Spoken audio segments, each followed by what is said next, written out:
Welcome back to Conversations with Cindy. This is part two, Conversations with Cindy with Jay Hickson. I was about to leave and Jay stopped me. And I said, you can't get away with just asking me questions because I have a couple of questions I want to ask you. Are which you I think ready? is which I think is funny, Jay, because we have been always having conversations like this since I've known you. And by the way, has to be full of bloopers because I don't know how to edit yet. So I appreciate everybody being patient. And if you're new here, the purpose of being here with Jay from last week, if you didn't see the episode, it is on YouTube.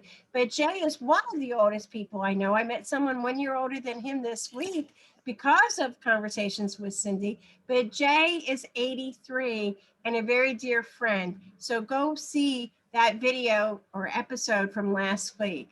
All right, I'll let you ask me the questions if you have to.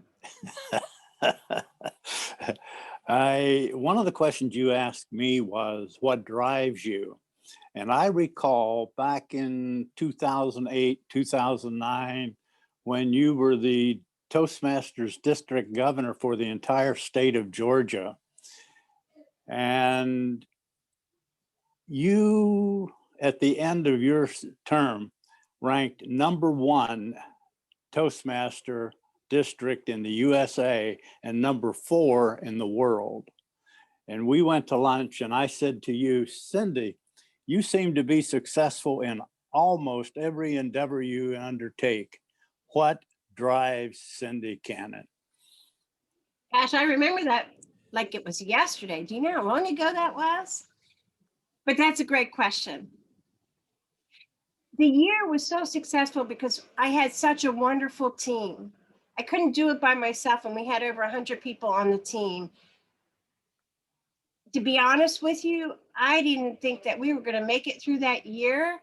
It was February when we had a district meeting, and you might remember it because you were on the team. When I came into the room, I was so disappointed. All 100 area governors and the district team and the division governors were all there. And I remember thinking I wouldn't show my face if I were you, because when I looked at the numbers, we were nowhere near where we needed to be. And I had walked around for 6 months saying, we're going to be #1. We're going to do it. Whatever we have to do, we're going to do it. And here, I didn't even think we were going to make distinguished.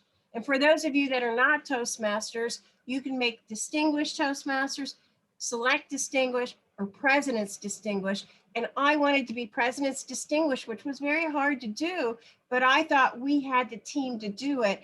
And I believed in them and myself that we could make this happen together. And when I walked in the room, I said, I'm going to say something that you all aren't going to like.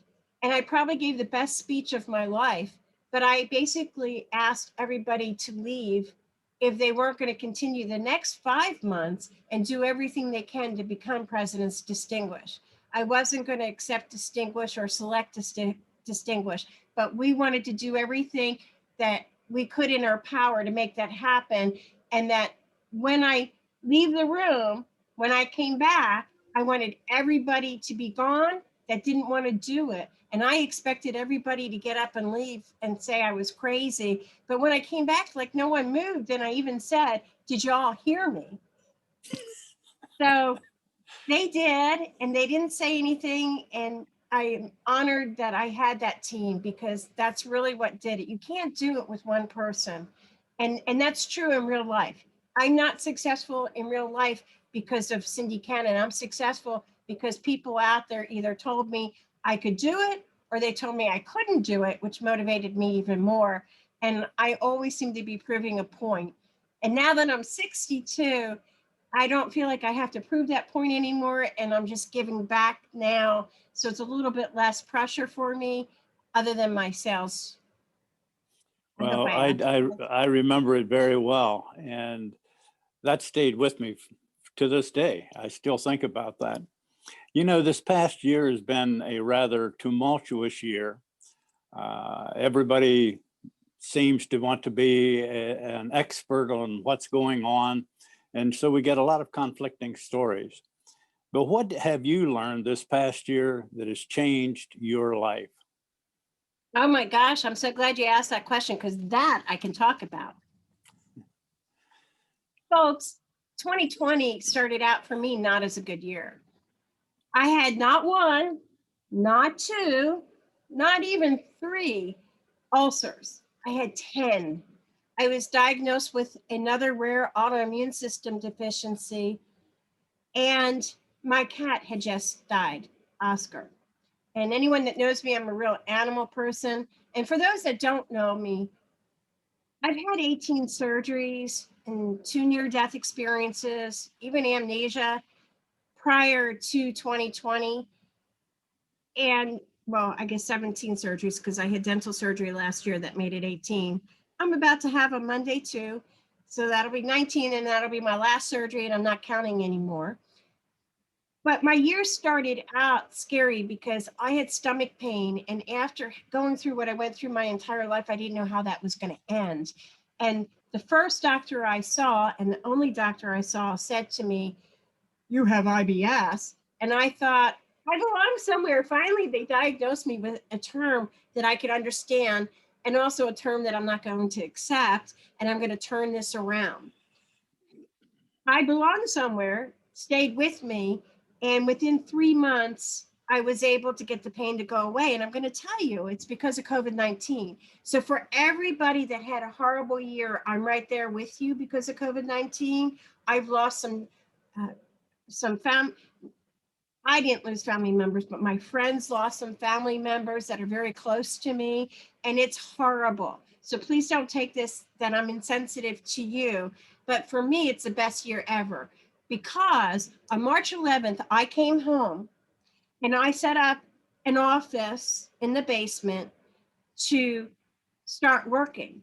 And I decided that I would have to exercise since I couldn't go to the gym anymore. And exercise for me is what's keeping me alive. And I started walking, and I only could walk past 3 houses on my street. And I'm scared to death to walk by myself, but I had to learn how to do it. And today I hit 900 miles yesterday that I've walked since March 11th. And my goal is another 1,000 miles for a full year. I will hit 1,000 miles for the full year, March 11th to March 11th. I'm able to walk 3 miles a day. I couldn't walk past 3 houses. And I realized in telling my story about walking that I was free of pain. By accident, it came out. You see, I used to drive an hour and a half, at the very most, an hour to an hour and a half every day to go to work from where I live. And then I drive that coming home, no different than anyone else, but I've been doing it for 25 years in the perimeter area. I didn't have to do that anymore and I had extra time. So all of a sudden, I also couldn't go out to eat lunch anymore. And every day I was going to like season 52, to the fish market. You might have been on the other end of it, Jay. I believe you have been a few times to Maggioni's, to, like I said, the fish market. I ate very well with my clients, with my candidates, with the people that I network with. And I didn't put the connection together. And I wish I listened to my husband many years ago. So I will give him credit. What I found out is that by not eating out, the pain went away, just like that. And I also realized I wasn't eating the frozen foods because I was home more now. And I won't eat packaged food because that has some chemical in it to make it last longer in the freezer, right? Just like seafood does, or just like the restaurants do. And the pain went away. I have had pain for 40 years of my 62. That alone has been amazing. And I give all the credit to not going out to eating, to not sitting in the car being stressed and walking. And then there's another part. I now have extra time, so I started meditating. Many of you may have seen my cat Emmy join me in the meditation. She hangs out and actually lets me know when I'm not meditating that she's very angry that she wants to meditate. So she hangs on the chair. But I started listening to Tony Robbins. I started listening to other motivational speakers, Les Brown, Dr. Wayne Dyer, Michael Beckwith. I started listening to Andy Stanley, who has 9 or 8 different churches. I started listening to Joel Osteen. So you'll see there's a mixture of backgrounds, no right or no wrong, but they're positive people that kept me positive, and I turned off the news. You see, I have what I call town criers that will come to me and tell me, oh, the weather's going to be cold. You can't walk. Well, you know what? I'm going to walk anyway. So I put 5 coats on. Or someone comes to me and says, did you see the politics? No, I didn't, because it makes me sick. It makes me sick to see what's going on. I have a great husband that's going to protect me and going to let me know when I need to watch the news. And I have great friends that are going to tell me when I need to watch the news. For me, I can't watch it. So that's my answer. And I have been doing this since March 11th. Even this morning, I've already meditated. I already listened to Tony Robbins, and I even made my lunch for 12 o'clock so I don't have to think about it. And that's the last thing I did.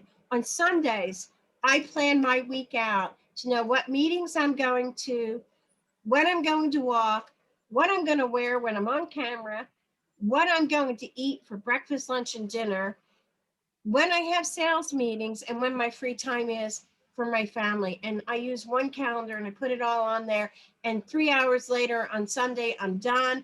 And for the rest of the week, I walk through my life feeling great. And when I say I have no pain, I have no pain. But I did discover that this week I got stressed over something, and the stress does cause the pain. So thank goodness for Tony Robbins, who says, make your move.